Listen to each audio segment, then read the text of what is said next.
This time I chose black tea, adding star anise and cinnamon to make milk tea. It tastes good, let's learn it quickly. Tea making steps: 20 grams of black tea leaves, 600 milliliters of hot water, steep for 15 minutes.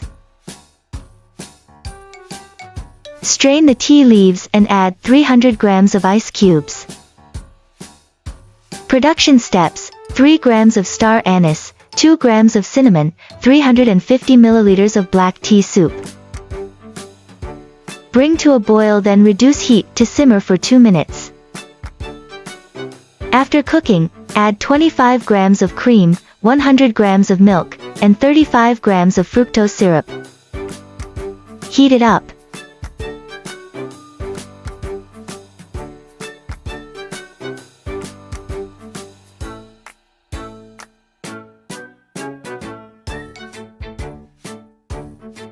Easy done. See you next time. Bye.